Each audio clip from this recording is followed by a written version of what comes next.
A paz do Senhor, meus irmãos, minhas irmãs, sejam muito bem-vindos ao nosso canal.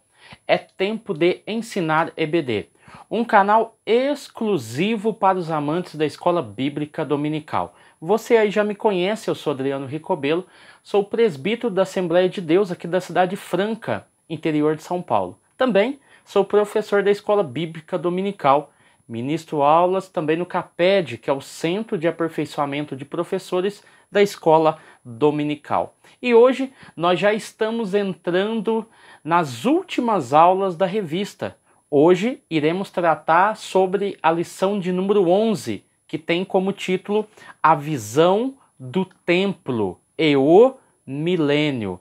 Então, nós já estudamos na lição passada, que é a lição de número 10, sobre a restauração nacional e espiritual de Jerusalém, que usou como texto base Ezequiel capítulo 37.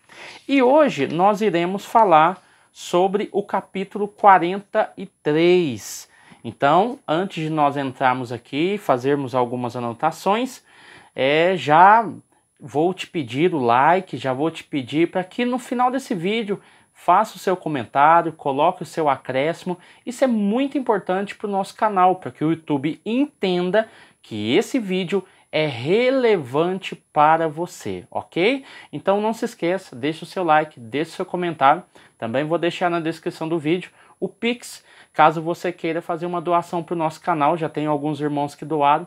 Nós estamos aí na batalha para conseguir o microfone profissional, que vai dar mais credibilidade, vai dar mais força ao canal e vai trazer um som mais agradável para vocês que estão aí do outro lado, porque vocês merecem, tá bom? Então a lição de número 11, ela tem como texto áureo o seguinte: e clamavam uns para os outros, dizendo: Santo, Santo, Santo é o Senhor dos Exércitos, e toda a terra está cheia da sua glória. Fazendo menção à sua santidade e fazendo menção à sua glória, que não está restrita somente a um templo, mas envolve toda a terra, ok?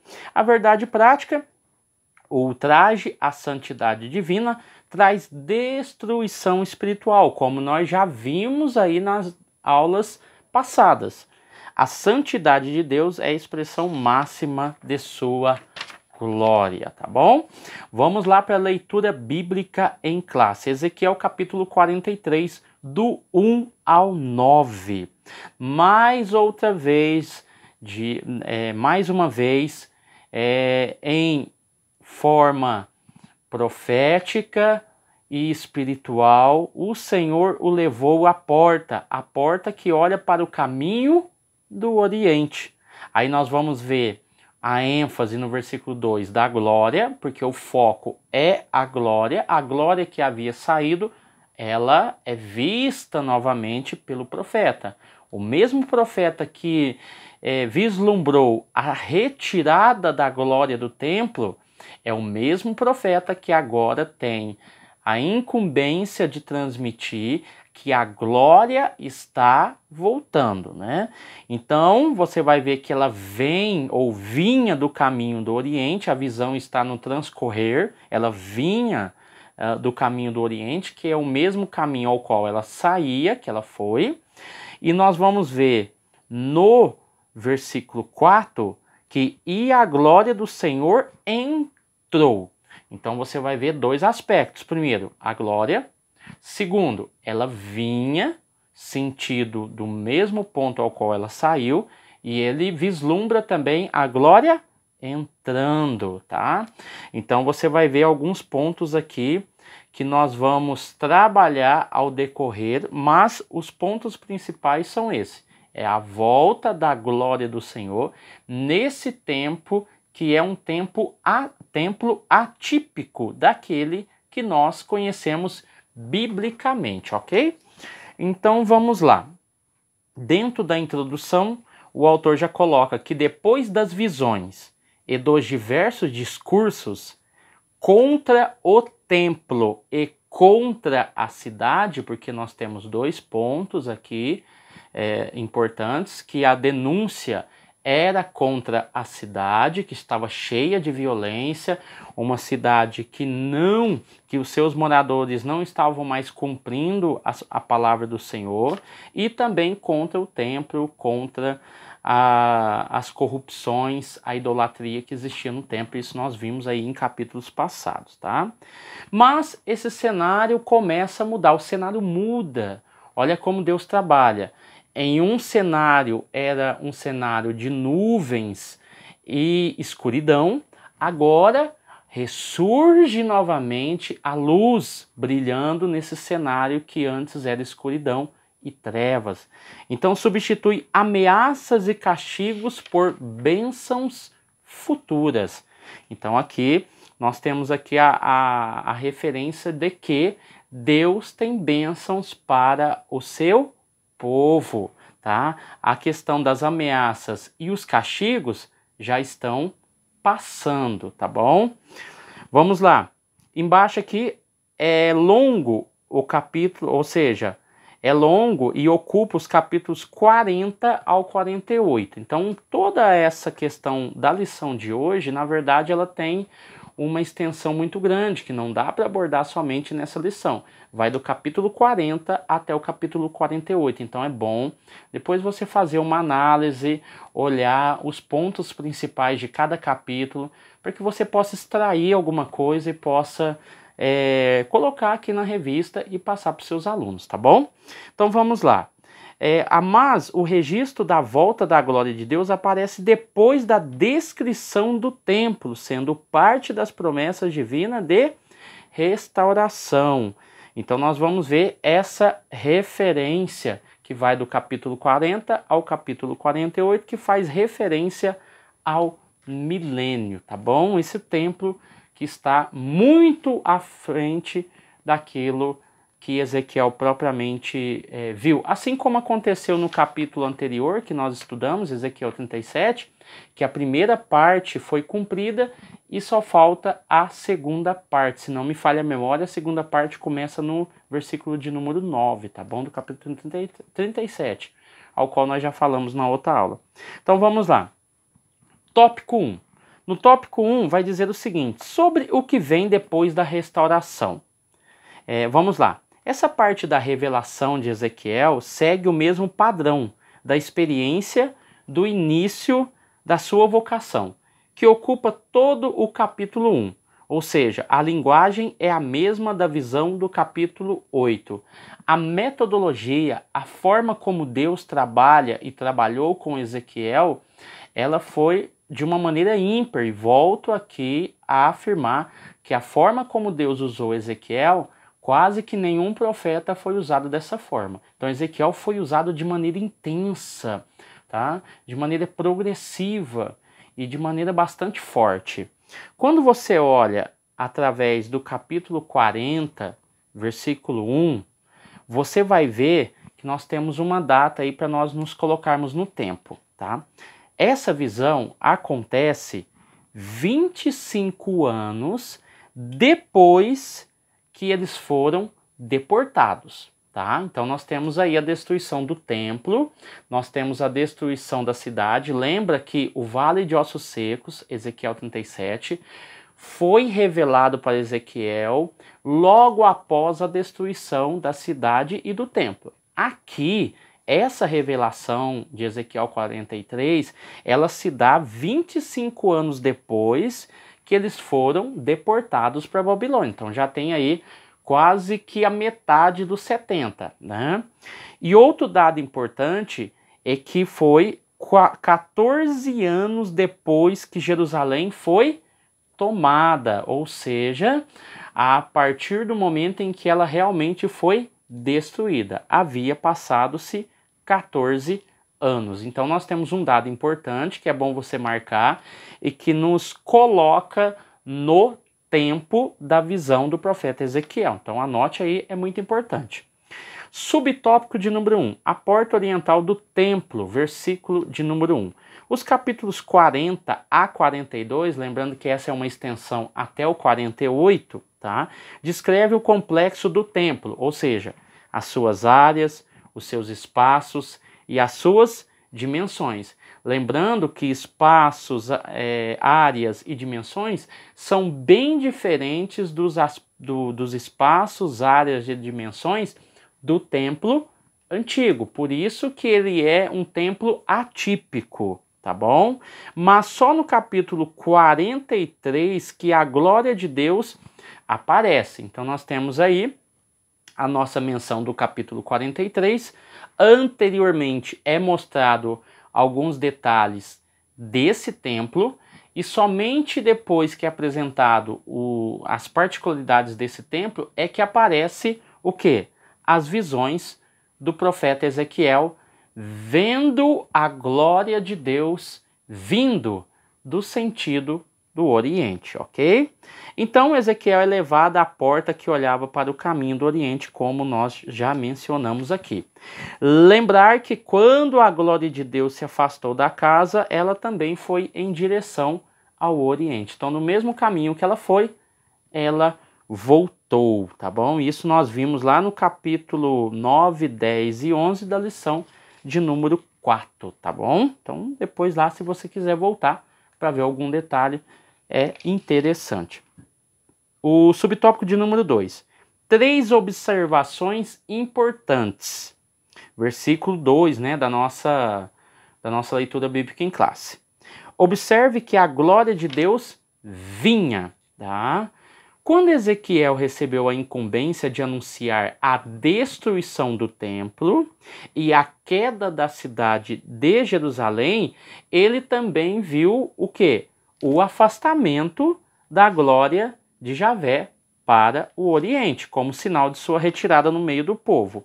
Ou seja, são 3 informações importantes. Ou seja, a destruição do templo, a queda da cidade e o afastamento da glória de Deus. Então é uma tríade de acontecimentos que vão marcar a história do povo de Judá.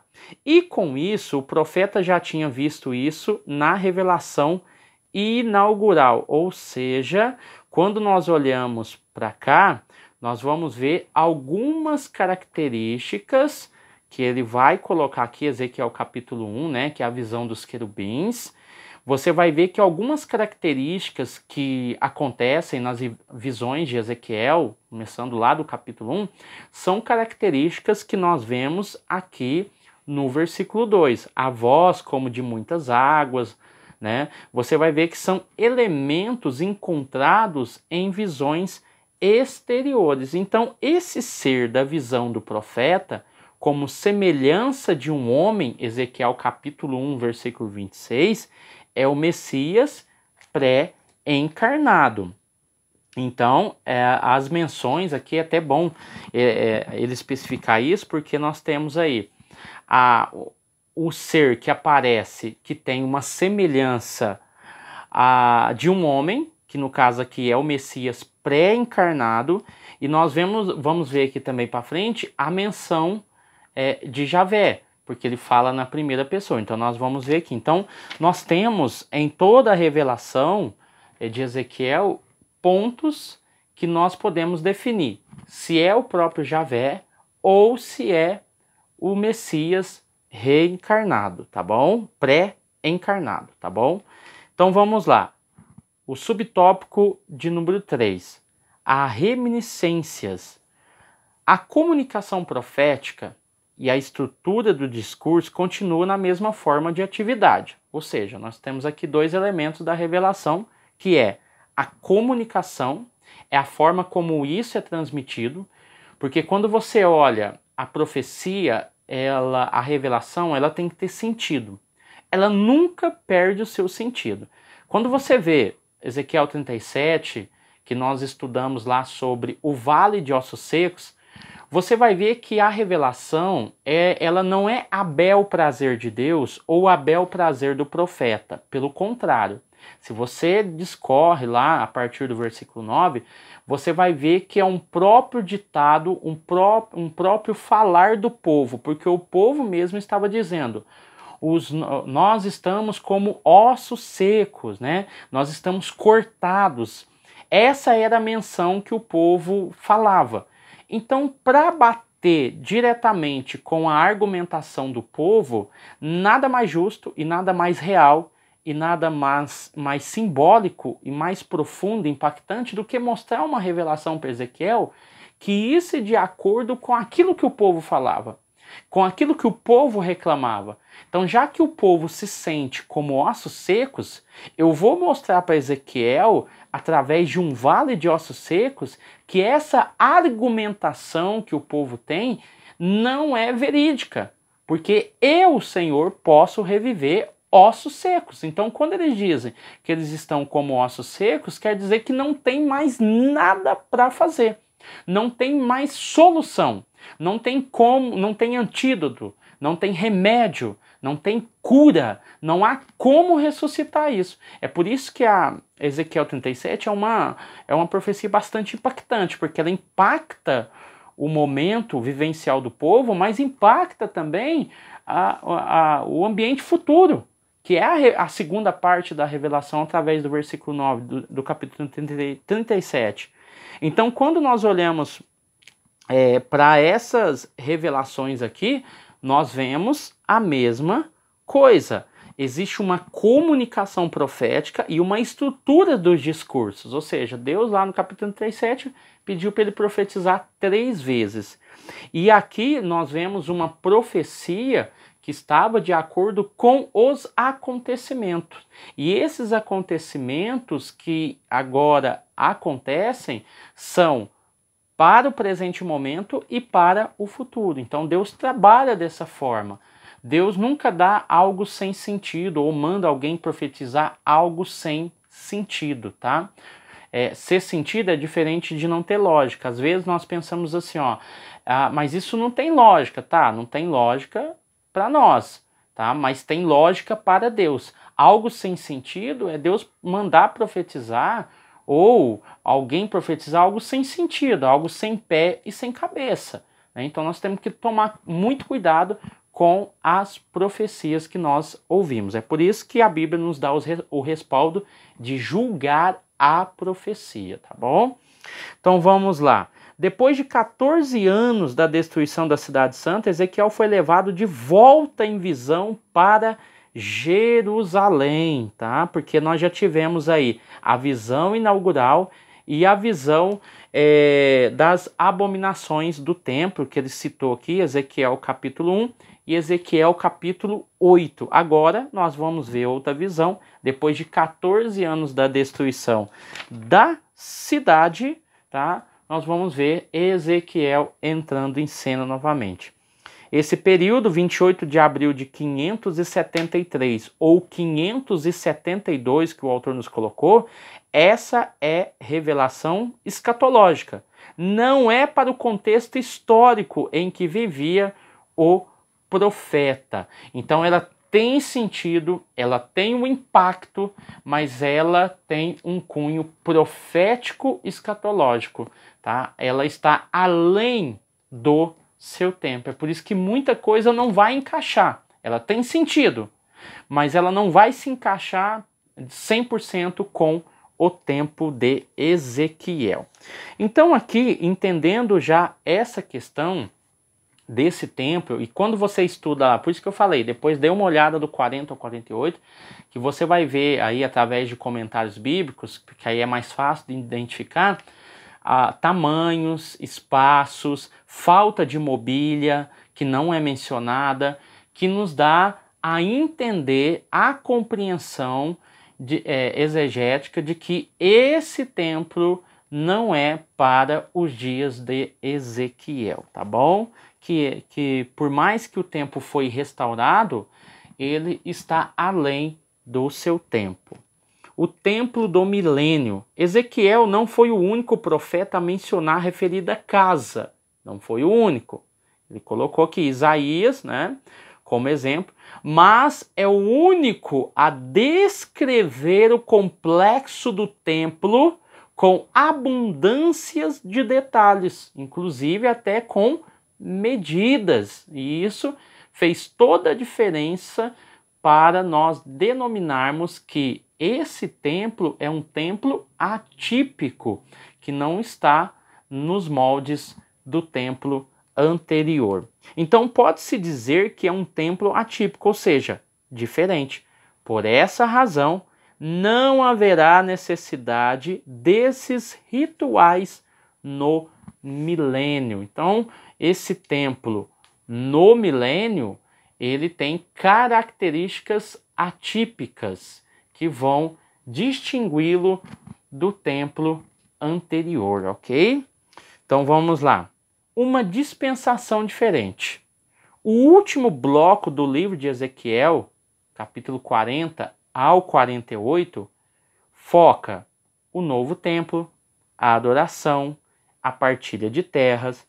Tudo isso aponta para o milênio, o reinado de Cristo de 1000 anos. Então nós estamos localizando e recolocando esse templo em sua data propriamente dita, o seu ambiente, que será o milênio.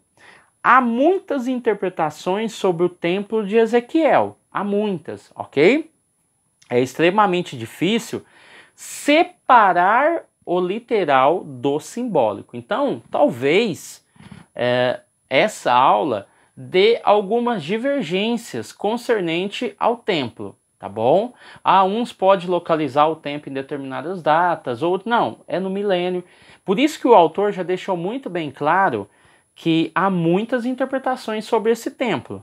E é difícil, olha o termo que ele usou, é difícil separar o literal do simbólico, tá bom? Então é isso que causa as grandes questões. Quando nós olhamos para a questão do templo, eu até fiz algumas anotações aqui, as 7 visões das coisas de Deus, por capítulos, né? Então você pode anotar aí. Então são 7 visões.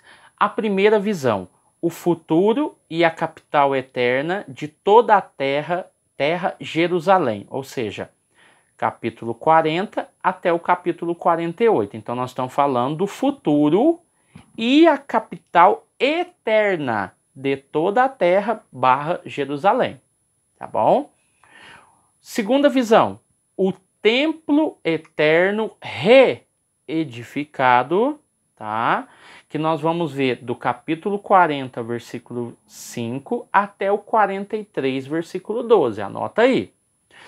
A terceira visão, a oferta santa e a nova divisão de terra. Capítulo 45, do 1 ao 8. A visão 4, as novas leis civis e religiosas. Capítulo 45, versículo 9, até o 46, 24. A quinta visão, o rio milenar. Capítulo 47, do 1 ao 12. Nós vamos ver a sexta visão, que é a nova divisão da terra, capítulo 47, versículo 13, até o capítulo 48, versículo 7, depois você pula para o versículo 23 ao 29.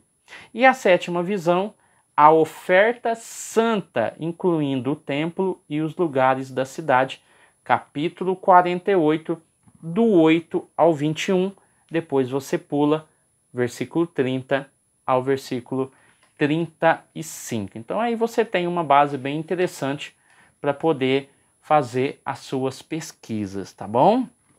Então vamos lá. O subtópico de número 3 da unidade 2, um ritual diferente. Sem a Arca da Aliança, que não é mencionada, naqueles dias, diz o Senhor, nunca mais se dirá a Arca do concerto do Senhor, nem lhes virá ao coração, nem dela se lembrarão, nem a visitarão. Isso não se fará mais. Jeremias 3,16. Ela não aparece no templo de Ezequiel e nem mesmo no templo de Zorobabel. Ela aparece pela última vez na Bíblia no reinado de Josias. Então aqui nós temos uma menção bem interessante de que A arca já não existia no tempo de Ezequiel e Zorobabel, e a última vez em que ela foi vista foi aí no reinado do rei Josias, ao qual fez uma grande reforma espiritual e também política, tá bom? Então alguns elementos não vão aparecer, e ele mesmo especificou na revista que alguns itens que tinha, alguns itens, utensílios que existiam no templo anterior, já não é mais mencionado nesse contexto. O subtópico de número 4. Como explicar os sacrifícios no milênio? O ponto mais crucial da visão de Ezequiel é a descrição dos sacrifícios. E dentro dessa questão, o autor vai dizer assim, ó, mas existem diversas explicações para os sacrifícios no milênio em Ezequiel. Uma delas é a principal, porque ele vai mencionar aqui, ó, considera o sacrifício como literal, ou seja, algo que está em processo, vai acontecer, mas não com os mesmos métodos de antigamente. Então, olha para você ver, uma delas, e a principal, é como memória do sacrifício de Cristo. Assim como a ceia do Senhor, né, assim como a ceia do Senhor será celebrada no reino de meu Pai ou no reino de Deus. Porque se você pega as referências que existem lá, você vai ver a menção de 2 bezerros, isso de forma diária, né? 2 bezerros. Aí você tem a menção também, junto a esses 2 bezerros, 70 litros de farinha, 12 litros de azeite e 12 litros de vinho. Esse é um dos sacrifícios que serão feitos. O primeiro seria um bode. E esse um bode seria acompanhado de 1,89 litros de farinha e 6 litros de azeite e 6 litros de vinho. Essas são as medidas. Em outro sacrifício seria usado um carneiro acompanhado de 35 litros de farinha, 6 litros de azeite e 6 litros de vinho. Então nós temos aí a menção de animais e também de produtos que serão usados nesse sacrifício diário, ok? De forma anual, também nós temos uma conta. Nos dá a ideia de 365 cordeiros, 1.600 quilos de farinha, 686,20 litros de azeite e a mesma medida, 686,20 litros de vinho, que dá uma soma aí anual. Então, é por isso que o autor ele nos deixou bem claro que há muitas interpretações sobre o templo de Ezequiel. E também que é extremamente difícil separar o que é literal e o que é simbólico. Porque quando você olha para esses dados que eu acabei de passar, tanto dos bezerros, bodes e carneiro e o resultado anual que eu passei no final, você vai nos dá a entender quando nós lemos que haverá sacrifícios de animais.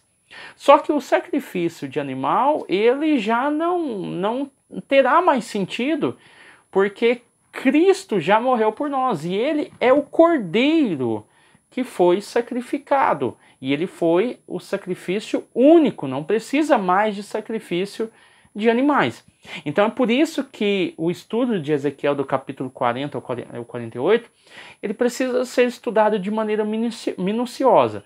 Então o que podemos compreender realmente é que esse templo ele é milenar, ele é do período do milênio. Algumas características de sacrifício, de utensílios, ou seja, você tem aí a menção do sacrifício, mencionam animais e também produtos, mas alguns elementos que compunham o antigo templo não existem. Então é por isso que ele é de difícil interpretação e é bom se ter aí uma base mais aprofundada para conseguir entender cada parte dessa profecia. É por isso que é bom o professor ele focar em um ponto, porque se ele for analisar todas as minúcias que o texto do 40 ao 48 expõe, você uma que não vai conseguir terminar a aula e outra que vai fugir do contexto apresentado pelo autor. Então é bom focar naquilo que o autor passou, que é a questão do templo, tá? E trazer alguns elementos para complementar e trazer uma noção, uma ideia do que poderia ser esse sacrifício. Então, será literal? Será simbólico isso? Será que os animais apresentados aqui são simbólicos e cada animal representa algo, né, para esse período milenial? Então são características que são difíceis de definir, tá bom? Então vamos lá, o tópico de número 3, santidade e glória. O subtópico de número 1, fazendo referência aí ao versículo 5, e o Espírito Santo levou Ezequiel para o átrio interior do templo, como havia feito anteriormente. Dessa vez, o profeta viu que a glória do Senhor encheu o templo. Então você vai ver que ele mencionou aqui o templo de Ezequiel e o templo de Zorobabel. Nós não vimos a glória do Senhor, né? Aliás, o templo de Zorobabel, né? Nós não vimos a glória do Senhor voltando. Nem no templo de Herodes, não há essa menção. Essa questão da glória enchendo o templo, nós só vamos ver no tabernáculo, tá? E nós vamos ver no templo de Salomão. Isso nós vimos claramente, já estudamos isso. Agora, nesse templo que é apresentado para nós, a glória do Senhor entra dentro desse templo. Então é interessante, porque só foi feita essa menção no tabernáculo e do templo de Salomão. O tabernáculo de Moisés e o templo de Salomão. Mas os demais templos que foram reconstruídos, e por último aí o templo de Herodes, você não vai ver a menção da glória do Senhor entrando, mas nesse templo atípico, ele é apresentado como Deus vindo, entrando dentro desse templo e voltando, porque a menção é interessante, porque ele diz assim, ó, deixa eu procurar o versículo aqui, ó, versículo 7, e me disse, filho do homem, este é o meu trono e o lugar das plantas dos meus pés, onde habitarei no meio dos filhos de Israel para sempre. E os da casa de Israel não contaminarão mais o meu nome santo, nem eles, nem os seus reis, com as suas prostituições e com os seus cadáveres dos reis nos seus altos. Ou seja, ao redor do templo se sepultava reis por causa da espiritualidade, por causa do significado do templo. Então, todo o ambiente interno, externo e também a vizinhança desse templo seria santo, tá? Então, olha para você ver que interessante. Então, vamos lá. Entendendo tudo isso, subtópico de número 2, a identidade do guia celestial. Aí nós temos a menção do guia. Na sua visão, Ezequiel viu o interior do templo, um personagem. Diz o profeta, um homem se pôs junto a mim. Versículo de número 6. Tá? Pelas características, pode indicar o quê? O anjo do Senhor. Que nesse caso aqui é o próprio Javé. Pois ele fala em primeira pessoa, que é o versículo de número 6, que nós acabamos de mencionar. Então você vai ver aí a menção a Javé, que no caso aqui ele fala em primeira pessoa. E aqui nos dá a entender e compreender que esse ser é o próprio Javé, por causa da sua menção, tá bom? Então vamos lá. Subtópico de número 3, já caminhando aqui para o nosso encerramento. Santidade para sempre, versículo 8, versículo 9. Assim como a idolatria foi erradicada definitivamente do meio do povo de Israel, outra coisa que eu queria especificar aqui para a gente não perder o foco, é que assim como a visão do capítulo 37, né? A visão do capítulo 37 é para toda a casa de Israel, né? Então inclui ali o reino dividido, né? Reino do Norte e Reino do Sul, Judá e Israel.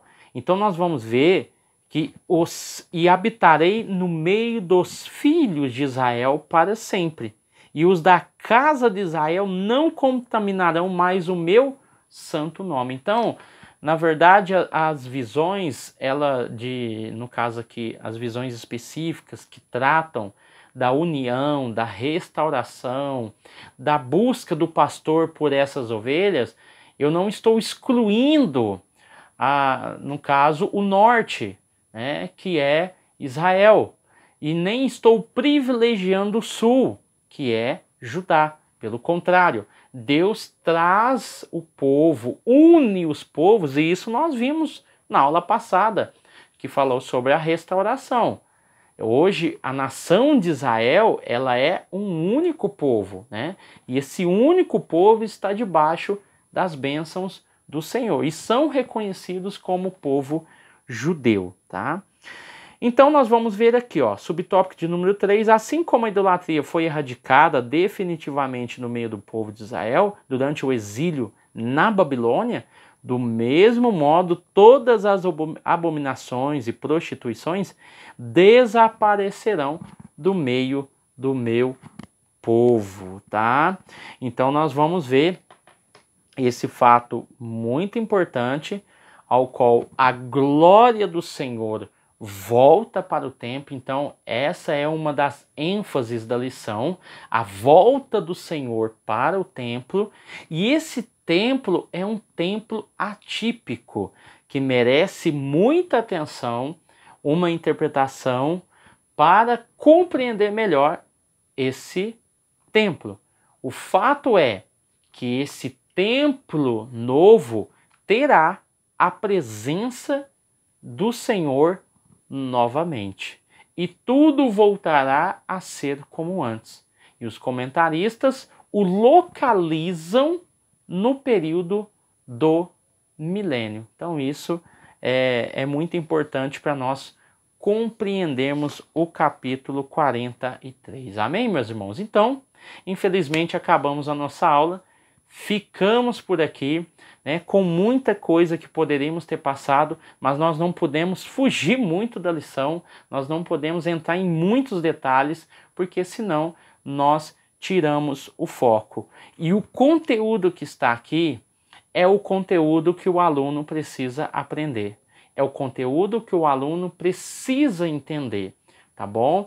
Então você como professor, você como professora, se dedique, lute, trabalhe, estude, faça o seu melhor para os seus alunos. Pode ter certeza que você será recompensado, tanto aqui na terra, quanto também no céu. Amém? Deus abençoe você, sua casa, sua família.